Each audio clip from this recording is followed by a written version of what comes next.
Lots of room tonight.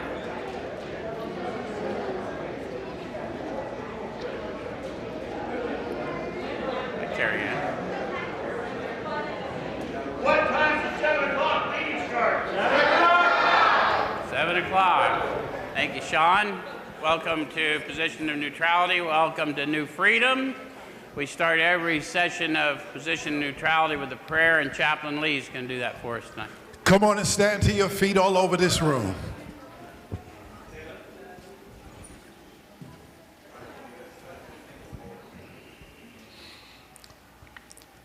Father, we thank you on tonight just for another opportunity yet to be in your presence. We invite you into this place and those that are on their way. God, we ask you, Lord, to speak through your manservant on tonight as he speaks to these your people. We give you all the praise for all that you have to deliver in this room. We believe, God, that it's an outpouring of your spirit. We know that you do exceedingly abundantly above all we ask or think. And it's according to that power that you place down on the inside of us. As it rises up tonight and gives us direction, gives us focus, gives us a plan for the rest of our lives, we just want to say thank you. We thank you and we praise you and we give you all the glory in the mighty name of Jesus. Let everyone say amen. Thank you, Chap.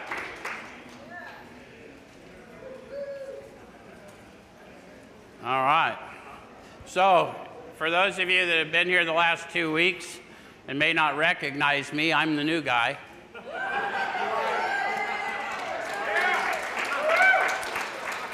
Every once in a while, we got to give Wayne a break. So, you think I'm kidding? I'm here this week and I'm gone next week. So, but I'm going to come Canada. We're coming to see you next week. We're ready to go. And Wayne will take care of you guys, and then for the rest of the year, God willing, I should not be traveling around the whatever, hopefully. All right, so how many of you are here for the first time tonight?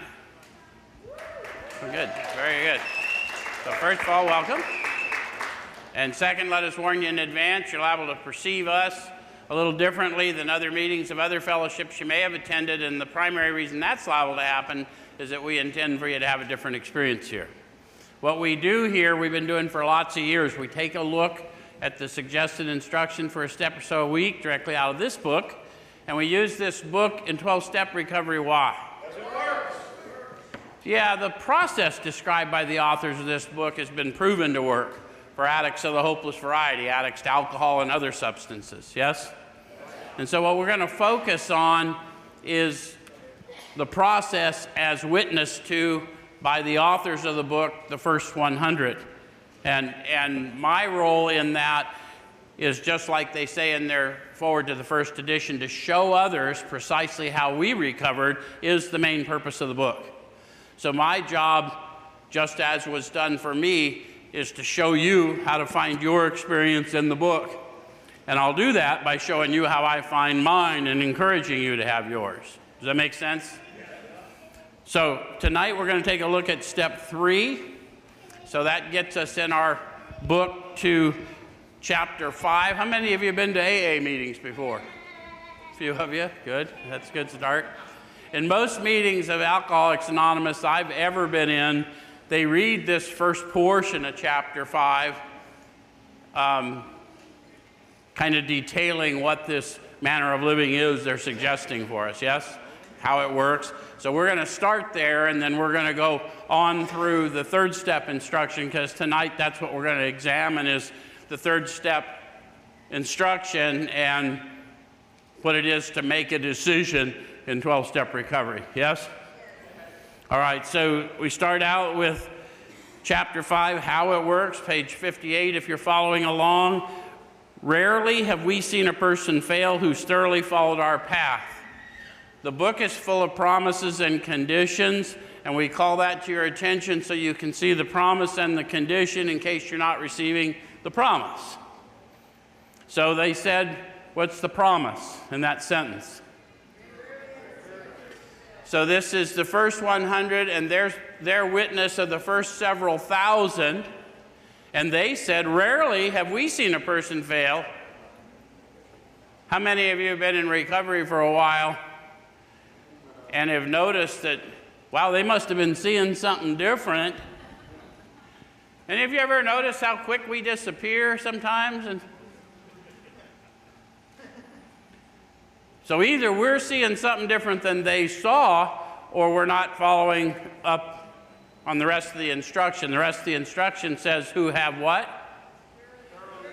Thoroughly followed our path.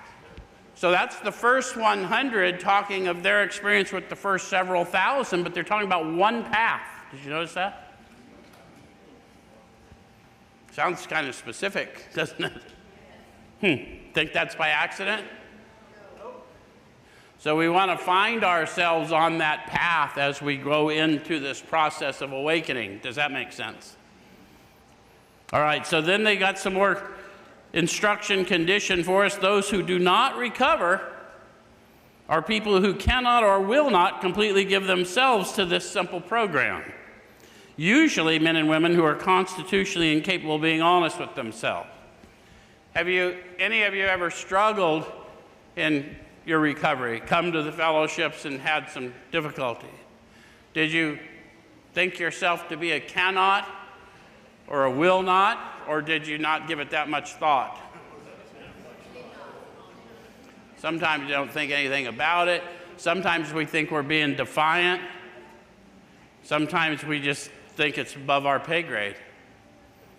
How many of you struggled for a while and go, look, I hear the stories. It ain't happening for me. All right, so we're starting to learn to examine our thinking and what have you. Cannot, will not, doesn't matter as much as recognizing a state of powerlessness, yes?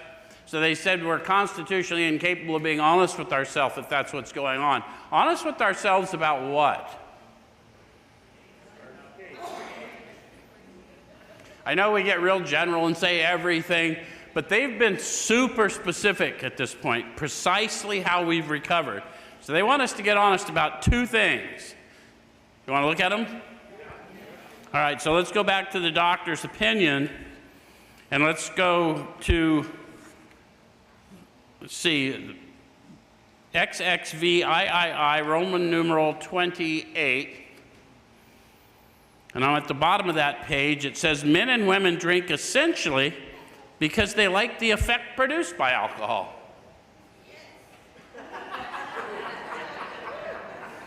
Any of you, like Carrie Ann, understand when they talk about the effect produced, what they're talking about? How many of you are sober in here tonight? High percentage? That's good. That's good. That means our odds are increased drastically. How many of you, even though you're sober maybe for some time, can bring to your consciousness that sense of ease and comfort that comes when you get a drink or a fix? But you're sober, but you can still bring it to consciousness, no matter how much harm that effect has caused in your life, yes?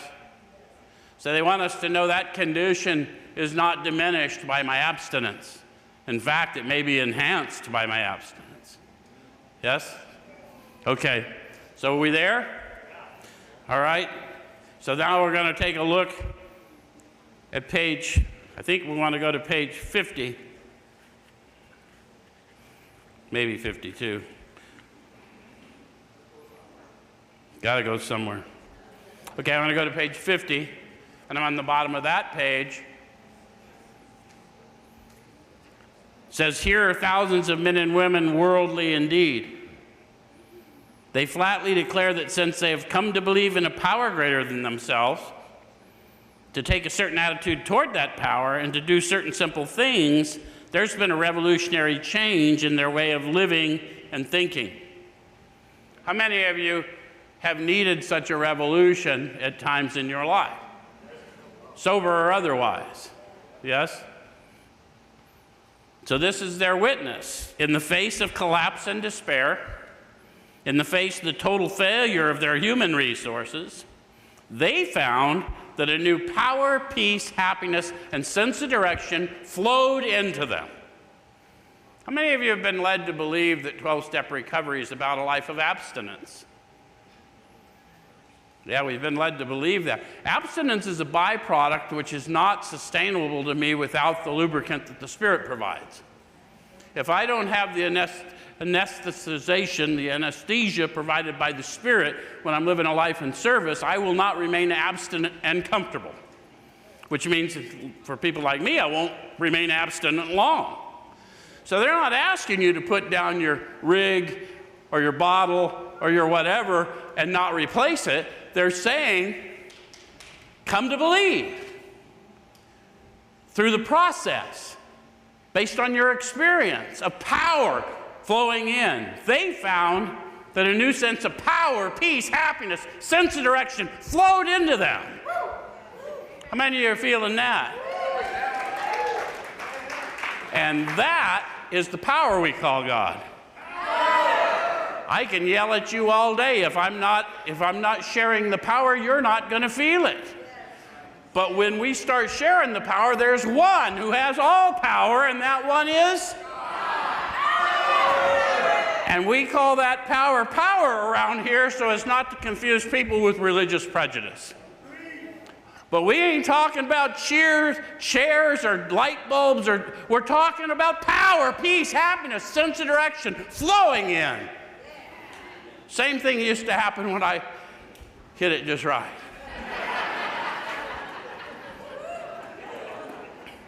Except better, the consequences are less troublesome.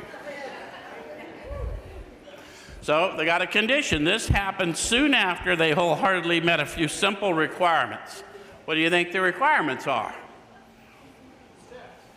Call your sponsor. I think that's fair. Right? Trust God. Clean house. Help others. Pretty simple requirement. I'm not going to be helpful to you until I know me. So I'm going to have to get armed with the facts about me in order to know what the heck I'm seeing with you. But as long as I meet those requirements, as long as I'm dealing in the truth, not my truth, not your truth, the truth, that's what you felt when we started sharing. You felt the truth. Yes? And when that happens, it starts to spill out, doesn't it? All right. So I'm going to jump from there back to where we were. The two things I got to be honest about. I am going to be seeking ease and comfort in the world forever because I'm always looking for that sense of ease and comfort that comes at once by taking a few drinks. Or I'm going to get a life in service to others. I'm going to put my worst experiences to good use. And I'm going to serve, and the benefit of that is instead of being abstinent, I'll be spiritually inebriated, and I'll be able to live sustainably in the world. Does that make sense? All right? So are we okay with being honest with ourselves about those experiences? I saw a lot of hands sharing the experience. So if you haven't had that experience, you know we're talking about tangible sensory power, not theologies. And that tangible sensory power from within you is a power and a sense that you can form a relationship with on simple terms. Does that make sense? All right.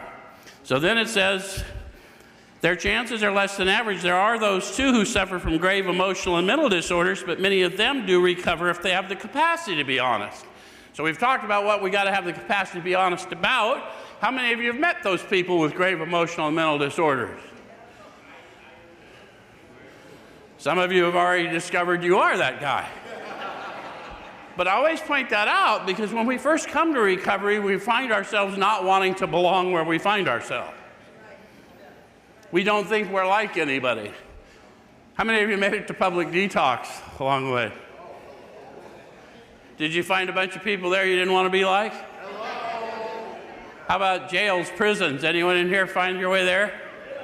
You find the first time around, you find a lot of people there you didn't want to be like? I don't like those guys. So eventually, as we grow in the Spirit, we realize we have more in common than we do to separate us. And once we learn how we think and emote, when fear grips us, we start to recognize aberrant behavior for what it is, a fear response. And then we can be uniquely useful because we've been afraid and we don't want anyone to be afraid. Yeah? All right, so it says our stories disclose in a general way what we used to be like, what happened, and what we're like now. I can't do that if I don't know what I used to be like. It's not about what it used to be like. At some point along the way, they started telling that story in the fellowship, and that's pure perspective. What it was like for me depends on whether I had a hookup or not. And you know what I'm talking about? How many of you got homeless on your journey? Did you get the idea that it was a choice? Only suckers pay rent. No, none of you like me? So I didn't know what I was like. Remember, I was driven by fear, self-delusion, self-seeking, self-pity. That's what we're going to take a look at tonight. I know what that looked like for me now because I'm properly armed with the facts about myself. I don't even know that I'm in self-delusion when I'm in it because delusional people don't know they're delusional. All right, so then it says what we're like and what we're like now. I don't ever really know what I'm like now. I let you decide that. But I know what I aspire to be. I aspire to be more thoughtful than I once was. I aspire to be less afraid than I once was. I aspire to be more useful than I once was. I desire to be more faithful than I once was, and not just in intimate relations, but in all my relations. I desire to be better than I know myself capable of being because I want evidence of this power in my life. Does that make sense?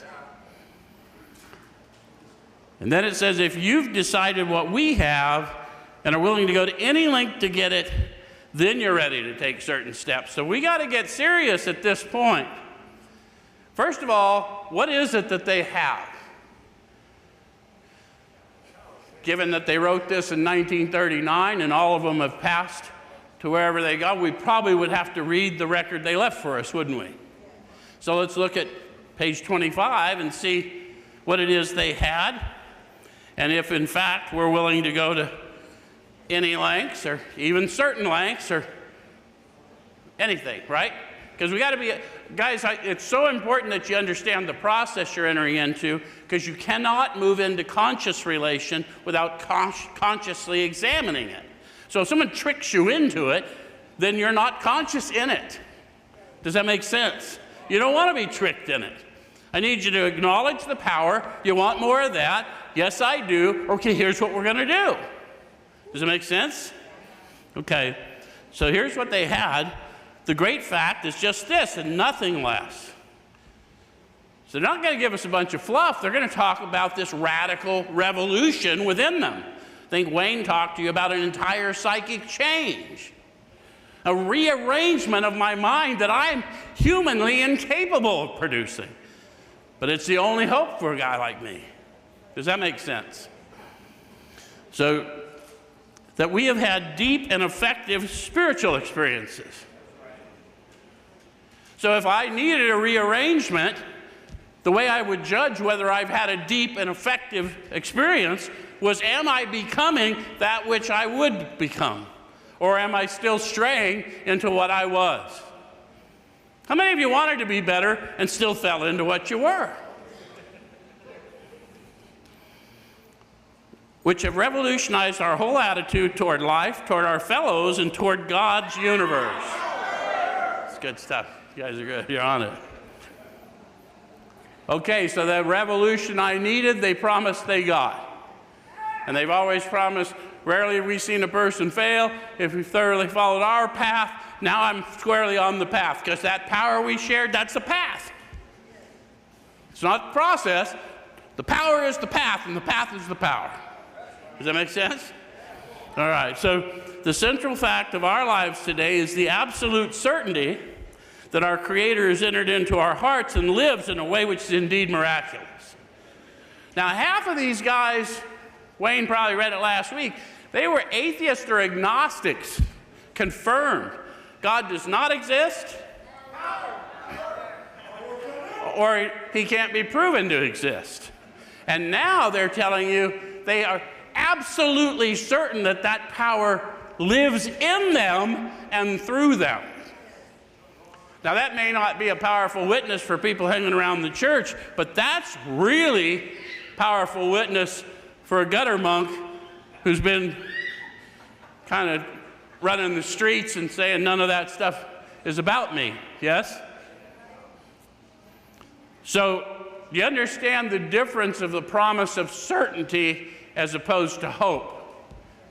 Because over the years in the fellowship, I've heard hope oversold. And I've heard it in churches too. For the truly hopeless, hope fades. But certainty does not. It resonates, depth and weight. So let's talk about what you are absolutely certain of in your addiction. If you're anything like me, the one thing I was absolutely certain of is if I could get a fix of that which I needed, I could feel different. Not better, just different, but I was certain of it. And I was willing to put my life in jeopardy to prove that point. Anybody else? Notice how my certainty was always tied to a very personal experience. It's going to take a personal experience in order to grow in the certainty I need to serve the power we desire to serve. Because the world will continue to lie to us about conditions.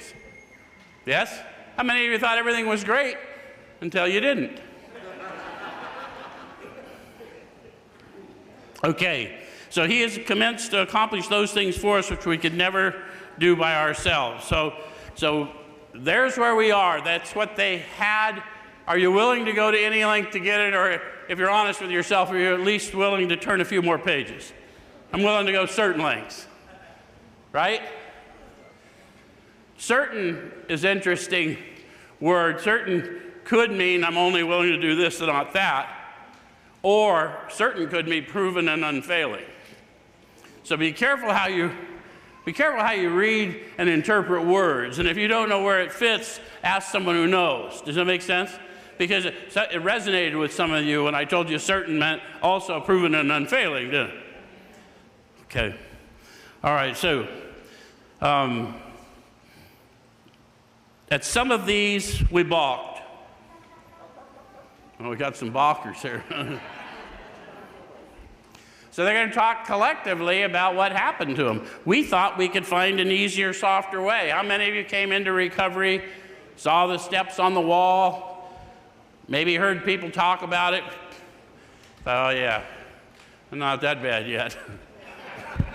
I think I'll just sit here and not pick up no matter what. Anybody? Come on, just judging by where I met you, my guess is, okay, but we could not. So what they're saying is it's okay to have those thoughts. It's even okay to have those discoveries if you insist. But human beings can learn from the experience of others, but we are extremely reluctant to do so. And people like us that end up in these rooms, we insist on having our own experience. And sometimes we don't survive it. And so all we're here to tell you, as one of the truly hopeless, I can tell you a lot of pitfalls that you do not have to discover for yourself if you don't insist upon it. And either way, because of the Spirit that brought us together, I will be your friend as you go through it if you desire. Does that make sense? All right, so with all the earnestness at our command, we beg of you to be fearless and thorough from the very start. Why would they be so earnest? Do you hear the earnestness in my voice? I don't want you to have the life I had to get me to here. I don't know that there's any way to avoid it, but if I could help you avoid it by steering you in a little different path, I would love to do that because it's painful for me to see you in pain. Yes? So it says some of us have tried to hold on to our old ideas and the result was nil until we let go absolutely. How many of you have tried to hold on to your old ideas? How many of you didn't even know what your old ideas were? One of the tricks is if you don't take this power out for a walk, start growing in prayer and meditation, start serving others, those other people are intended to show you the healing you need. So if you don't go out and do 12, you'll never unpack what you dug up and stacked in 4. And I don't think we tell people that because they, oh, it's suggestive only. Yeah, it's suggestive, like don't shoot yourself in the head is a suggestion.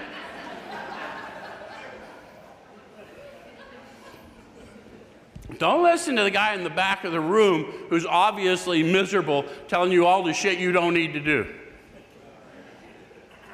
That should not be, I'm not telling you what you need to do. I'm just telling you from my witness, if you do not do these things, you will not get the blessings you have coming to you because it comes in servitude. So it said that, remember that we deal with alcohol, cunning, baffling, powerful. A lot of people don't consider that. How many of you had some clean time, maybe significant clean time, and then you didn't? So they didn't add that, but it's cunning, baffling, powerful, and patient, isn't it? That's why you want to focus on the fact I can bring to consciousness many years, decades in, I can bring to consciousness how it's going to make me feel. And lie to me about how I need that compared to the way I feel right now, knowing that I'm going to lose everything worthwhile in life the minute I do it. Anyone know what I'm talking about? Yes. All right, so without help, it's too much for us. But there is one who has all power. How many of you know who that one is? That one is power, right? That one is God. And then they say, may you find him now. Where'd they tell us to go looking? Deep down inside. Quit looking in the world for your happiness. It's not there. Quit looking in the world for your peace. It's not there. Does it make sense? All right. So half measures availed us nothing. How'd they learn that? Yeah, they employed a few half measures. This book is as much about the mistakes they made so they get you to relate as it is about some suggestions so that you can grow. They tell you every bad idea they have, they write down in here. So we stood at the turning point. We asked his protection and care with complete abandon. There's your first prayer if you came here atheist or agnostic. I need you to protect me. I don't feel safe. I've just met you. And based on what this person that just introduced me to you told me about you, I'm willing to believe if I follow that I'll get better, I'll get out of this mess. Yes? How many of you can remember all that stuff going on in your mind when you finally saw someone look like they knew what they were talking about and you could feel them, but you couldn't understand them, and you go, I don't give a shit, just give it to me. Yes? Anyone know what I'm talking about? So that's that second step prayer. Why do you do it with complete abandon? Because there's nothing. I'm a dead man. There's nothing for me here. Any of you get there? Just waiting to die. Everybody says, you're dying. I know. When? Yeah? Okay, so then it says, here are the steps we took, which are suggested as a program of recovery. Guys, get that right for the new ones you meet. The steps are suggested as a program, not the meetings. We tell people they go sit in a fellowship, you're in the program. No, you're not. You're not. And you can sit in our rooms all you want and spout all the nonsense you want, and you won't fool any of us that are in the Spirit. We'll know. And that won't make us judge you, but we'll know you haven't been told the truth. Or if you have, you've rejected it. And either way, we can let you do that too. But if you want to get well, we're willing to walk with you until you do, and that's going to require that you take certain steps. How many of you can relate to trying to think your way into better acting? That's how we got here, thinking our way into better acting. Didn't work, did it? So now we meet these people that have been redeemed from what we thought we were cursed to, and they said, be better if you'd act your way into a better way of thinking. And that made sense to an addled mind like mine. And that doesn't mean pretend. It means my feet move before my mind catches up. I did that doing stupid shit all my life. How many of you were in a fight before you could remember why? So I'm quite familiar with not thinking before I act. So now they're going to teach me to try and bring my thinking up to speed through prayer and meditation to know the truth about me and move into it, right? To continue to serve, they're going to try and teach me that stuff, but my mind isn't going to catch up as fast as my feet need to move if I want to leave that behind. Does that make sense? Okay. I'm not going to read the steps because we've read them. That scares everybody. I'm going to go to page 60. Many of us exclaimed, "What an order." How many of you, these guys talk right out of the 30s, but how many of you walked into your first recovery room, whenever it was, saw those steps on the wall, saw everybody doing whatever everybody does, and thought, oh. That's what they mean by what an order. So, you know, maybe I'll just hang out here and see if I like it first. What, yeah? Any of it? No? Okay, I can't go through with it. How many of you had a real strong case of the I can'ts? So those of you who didn't know if you were a cannot or a will not, now you got your clue. Because now you're going to have to check your thinking. I say, I can't go through with it, or I won't go through with it. And if I won't go through with it, why? Got to get honest with yourself. Probably afraid. What's it look like? What do they think of me? Dude, they've been thinking some gnarly stuff about you for a minute before you made your way to us. You know, when you start taking your meals from the dumpsters, they start thinking differently about you. Okay, so do not be discouraged. No one among us has been able to maintain anything like perfect adherence to these principles. So it's a caution. Guys, we're not asking you to walk around and hand out leaflets at the airport. We're saying if you've had a difficult time in life for whatever reason, whatever behavioral issues you have had, and you'd like for that to stop happening, then grow as you will. But seek earnestly within, and you will grow, because that's the testimony. Does that make sense? So we're not saints. The point is that we're willing to grow along spiritual lines. Now, you may not know what that looks like, but by the time we're sitting down and going through, we're going to show you those spiritual lines, because that's all mapped out in here too, in simple and understandable terms. Same way I need to form my relationship in simple and understandable terms, yes? The principles we have set down are guides to progress. What principles have they set down? I didn't read them, but the steps. Those were the principles. And you'll find as we go through more of the step instructions in the coming weeks, you'll find that the principles are detailed within the instructions for the steps. Yes? We claim spiritual progress rather than spiritual perfection. How many of you always had to do it perfectly or it wasn't worth doing? A lot of us were that way. But because I met you at New Freedom, at least some of you weren't as good at what you thought you were good at as the state of Arizona apparently thought. I mean, I don't want to point out the obvious, but sometimes we don't want to let go of our gangsterhood, but dude, if that was a good career path for you, you wouldn't have met us. Right, Maddie? I'm not even going to go down the line of jokes with Maddie.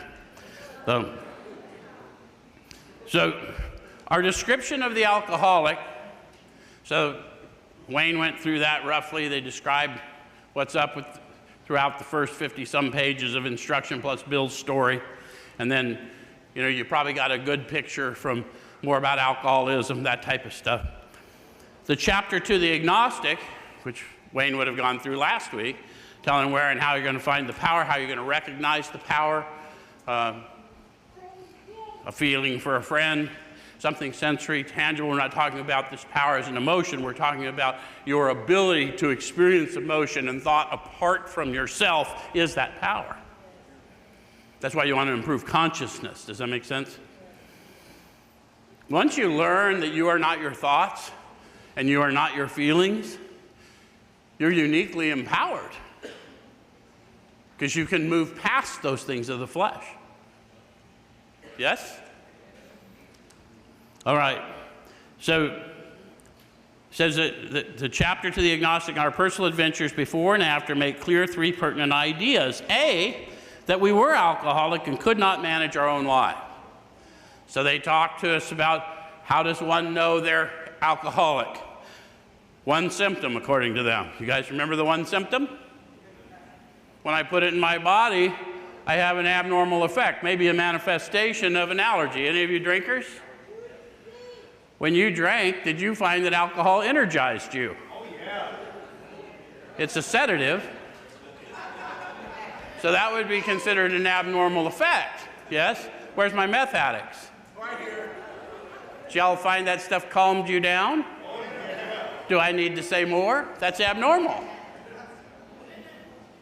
Where's my opiate addicts? Did people expect you to just nod out when you took a big blast and you're out mowing the lawn? And that's an abnormal response, yes? Okay. So if that's happened for you, you may be alcoholic. We're going to come to believe, right? And could not manage our own lives, and we went through the unmanageability, right? You guys saw that? 50, page 50, did we look at that?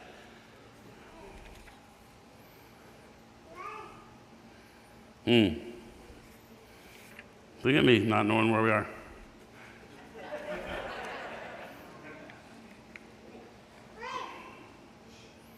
I don't know what I did.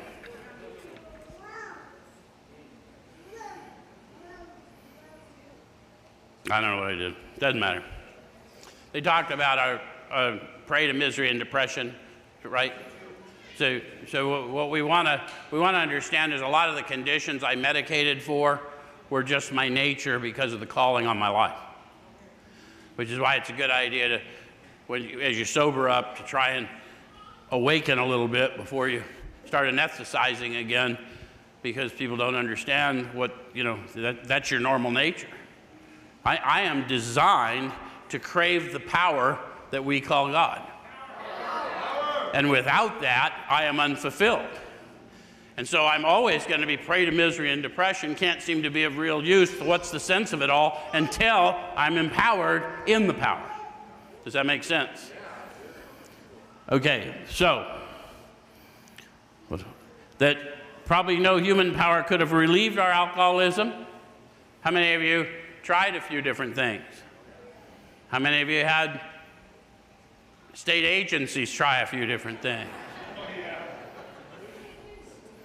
So no certainty here, but probably no human power. Not for lack of searching though, right? But probably no human power. Because see, my alcoholism isn't the outward manifestations of the crazy stuff I do when I drink. The crazy stuff going on within me that requires me to medicate me, even though I know those consequences await me, that's alcoholism. It's always an inside job. Some of you felt that. That God couldn't, some of you guys were waiting. That God could and would if he were sought. And they've already told us who and where and what our part was, right? Who's going to do it? Power's going to do it. Where am I going looking? And what's my responsibility? To seek, right? Okay. Being convinced, we're at step 3. So being convinced of what? A, B, and C. Which is, we decided to turn our will and our life over to God as we understood him. Just what do we mean by that, and just what do we do? Now, to my biblical friends, they are not telling you a God of your understanding, which people have said for years in our fellowships. That is not what they said. They're telling you their collective witness, and they said God as we understood him, and they've gone to great lengths to describe to you that they understood this tangible sensory experience from within. Does that make sense? It's different. Because I got a whole half a fellowship will say, well, I'm lean not to your own understanding, acknowledge him in all your ways, right? I don't want to lose you. They're just bearing witness. They're just telling you, we once thought like this, we encountered this power, and by the time we're encouraging you, we want you to understand that if your understanding is worldly, that's not the right understanding. And for those of you that want to go a little deeper, the reason we grow in understanding, is evidenced by the steps as we understood them, is once we have this power encounter, we have the mind of Christ. We have access to it. Does that make sense? And if you'll look at the steps, as we understood them, the God I understood then is not the God I understand today, because this understanding is based on an experience. It's not intellectual. Does that make sense? I'm not making this shit up. It's in the book. How many of you guys are going, what book's he reading?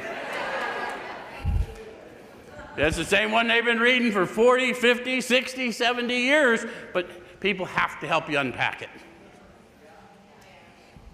That's why it says to show others precisely how we recovered is the main purpose of the book. Someone had to show me.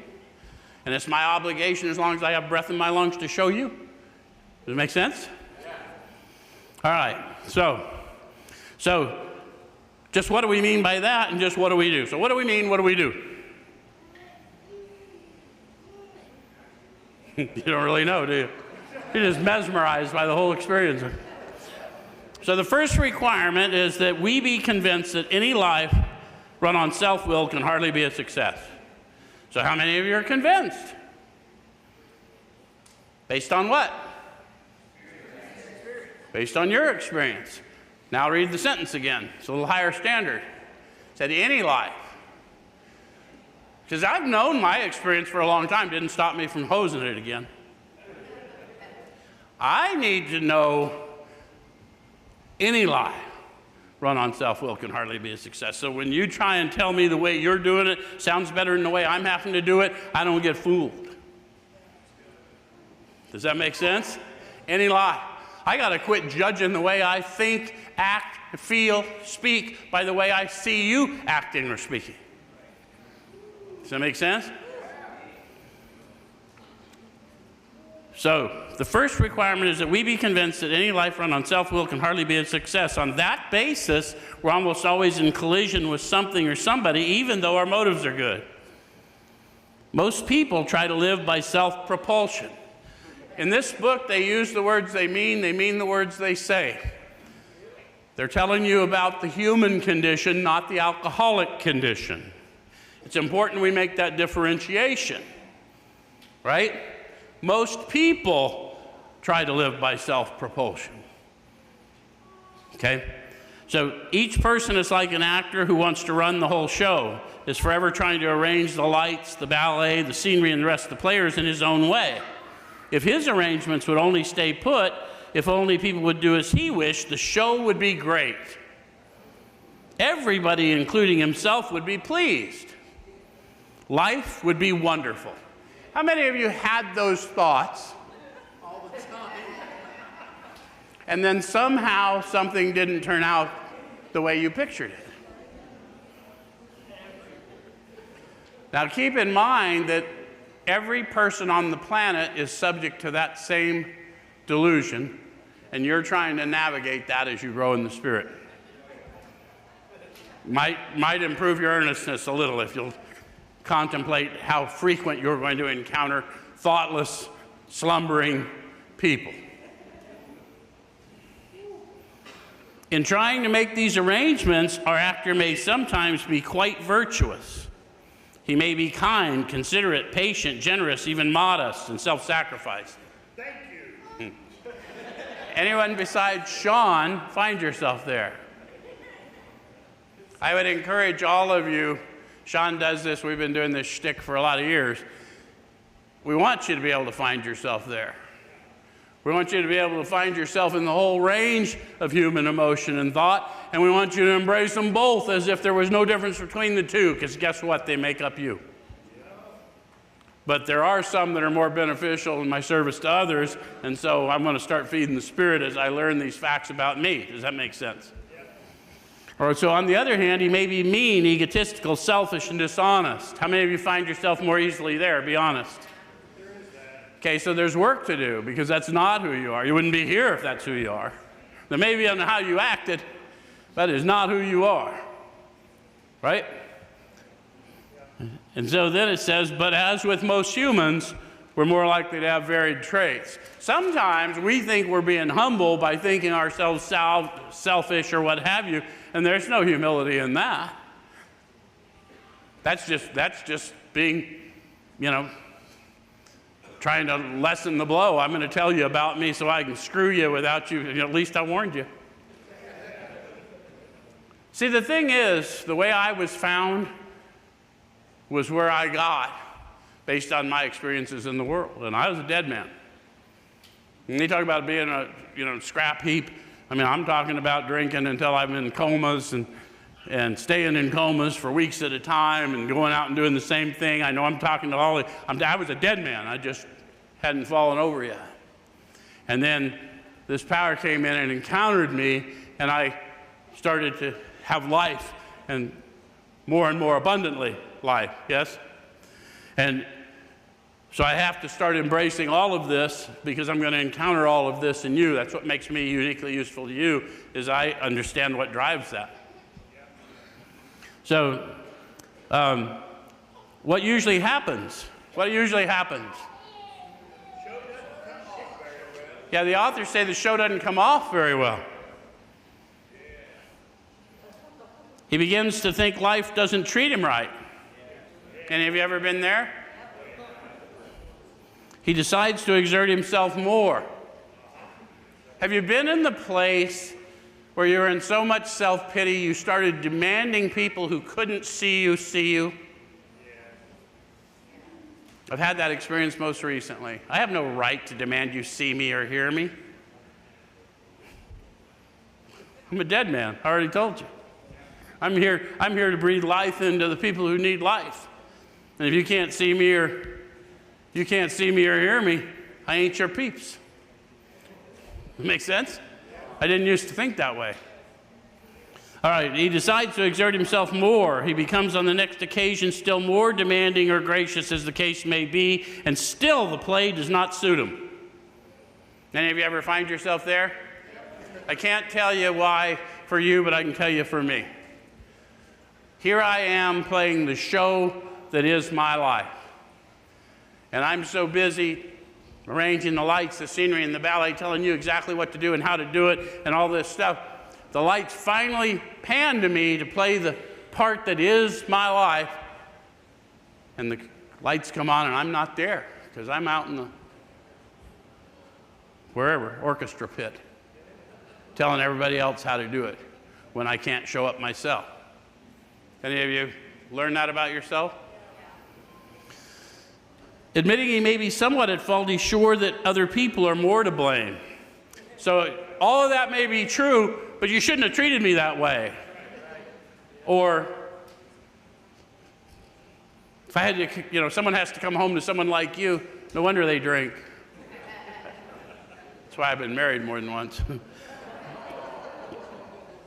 He becomes angry, indignant, self-pitying. What is his basic trouble? When they put a question mark, guys, get used to the idea that it's time to go inward. Eyesight without insight, spiritual blindness. That's a question. What is my basic trouble? I want to be at this page, I just want to be inquisitive. But after I've done the work, I got a pretty good idea. I got fear going on. Yeah? All right, is he not really a self-seeker even when trying to be kind? One more question. What are you hoping to get out of this selfless act you're performing? Well, a lot of us think we're doing selfless things, but there's an element of self there. And that's not a bad thing, it's just a human thing. But you don't get a point for it. Is he not a victim of the delusion that he can wrest satisfaction and happiness out of this world if only he manages well? Have you been victimized by that delusion? All of us in recovery have, and we didn't know it was a delusion. We probably read books on how to seize the day. Pull yourself up by your boots, yeah? Yeah, there's all kinds of books on that don't work for the likes of me. Is it not evident to all the rest of the players that these are the things he wants? How many of you are running around pretending you were in charge? And some of the people you were bossing around figured out you weren't really in charge. They're talking about that experience. And do not his actions make each of them wish to retaliate, snatching all if they can get out of the show? You ever run into a whole room full of people that all think you're in charge? It goes all bad in a hurry, doesn't it? Is he not even in his best moments a producer of confusion rather than harmony? It's time for self-reflection. There's a question mark. Have you, even in your best moments, not experienced it as joyfully or peacefully as you would have liked because it created a mess, producer of confusion and harmony? Our actor is self-centered, egocentric, as people like to call it nowadays. He's like the retired businessman who lolls in the summer or in the Florida sunshine in the winter, complaining the sad state of the nation. The minister who sighs over the sins of the 20th century, politicians and reformers who are sure all would be utopia if the rest of the world would only behave, the outlaw safecracker who thinks society has wronged him, and the alcoholic who has lost all and is locked up. Whatever our protestations, are not most of us concerned with ourselves, our resentments, or our self-pity? So they ask that question, so you'll ask yourself that question, because you probably don't know the answer to that. But now I'm starting to understand why I might want to do an inventory, because I'm getting outcomes I didn't want, and I also am not acting and thinking in the ways I desperately wanted to, and I can't explain why. Any of you had that experience? So what I find as I go through the process is that I've got this lens of self in the way, self manifested in various ways, and so I can see your flaws when I can't see my own. So I need to use your flaws as a mirror for healing and not as a point of condemnation. And that's going to require power greater than me, because I'm hardwired to blame you. Anyone else? Survival of the fittest, boys. That's reality. And if we're in competition, then we're on the wrong team. Okay. So selfishness, self-centeredness, that we think is the root of our troubles. Not a bad thing, not a good thing. It's a human thing. Selfishness and self-centeredness. Right? Because that's the only perspective I can have unless I ask for yours. How many of you found out that people you thought you didn't like, when you got to know them, you had no reason not to like them? In fact, you liked them a lot. Okay. All right, so driven by 100 forms of fear, self-delusion, self-seeking, and self-pity, we step on the toes of our fellows and they retaliate. Sometimes they hurt us seemingly without provocation, but we invariably find that at some time in the past we've made decisions based on self, which later placed us in a position to be hurt.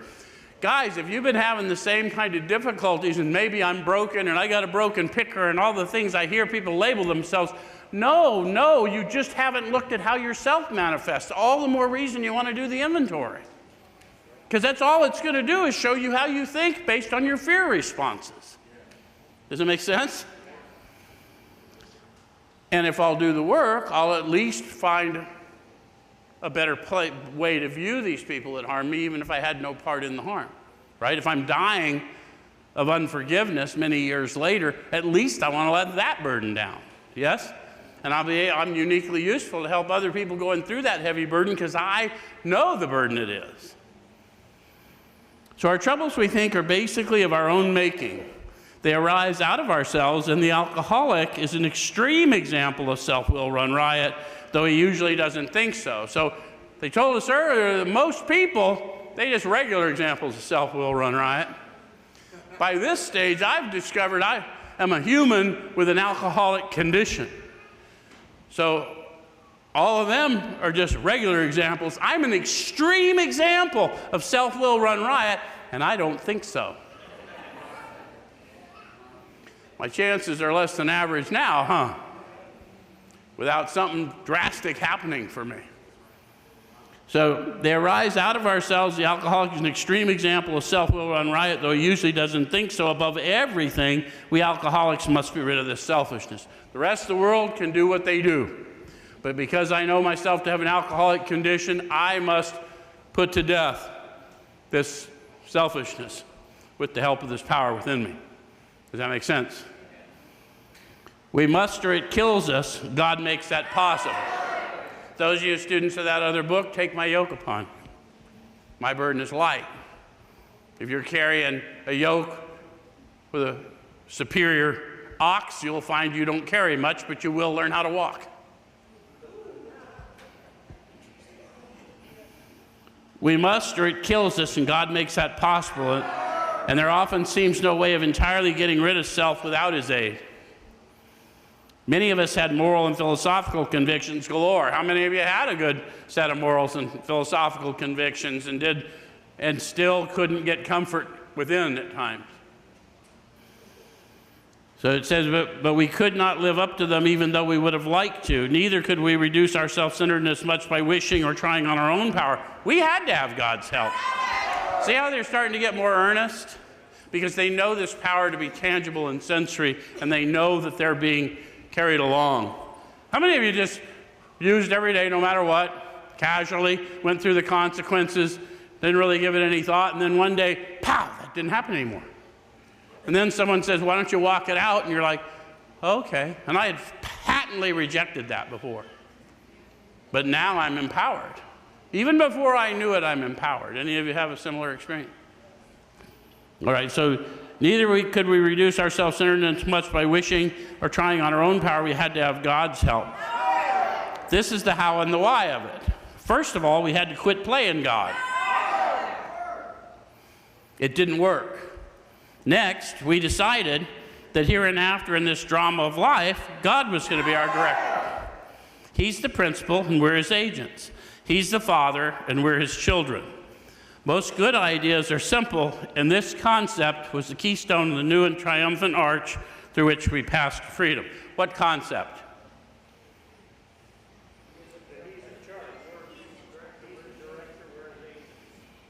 Yeah, all of those answers are correct. This is about coming into your true identity.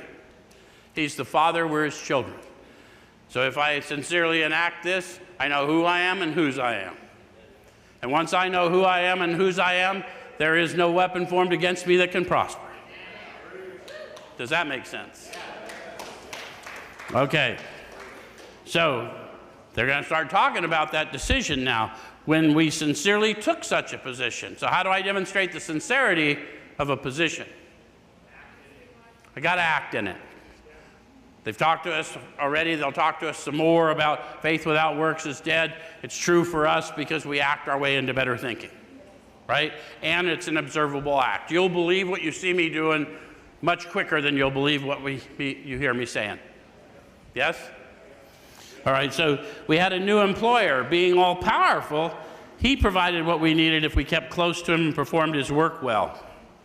Established on such a footing, we became less and less interested in ourselves, our little plans and designs. More and more, we became interested in seeing what we could contribute to life. As we felt new power flow in, as we enjoyed peace of mind, as we discovered we could face life successfully, as we became conscious of his presence. If you want to know what consciousness is, it's the awareness of being aware of power in and on my life to do that which I could not do before. It's not something you can't wrap your head around. We see evidence of it in here every day.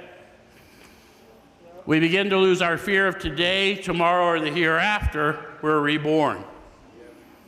We're now at step 3. All that reading, all that animation from the old guy, and we're back where we started, now at step 3. But there was a lot of information there to unpack, huh? All right. So many of us said to our Maker, as we understood him, God, I offer myself to thee to build with me. Join me if you want to, and do with me as thou wilt.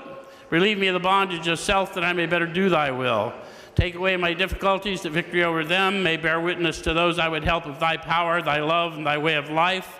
May I do thy will always. Says we thought well before taking this step, making sure we were ready, that we could at last abandon ourselves utterly to him. Don't take it lightly. Make sure you understand the decision, because self-searching, leveling of pride, confession of shortcomings requires power greater than us. If you're not ready, you'll cause needless suffering for yourself. So does it make sense? And then say the prayer that you say. Most of the people who work with me, I tell you, write your own prayer. You've been saying prayers for years you don't believe. Write one. Anyway, see you next. We won't see you next week. We see Wayne next week. I'll see you in a couple weeks.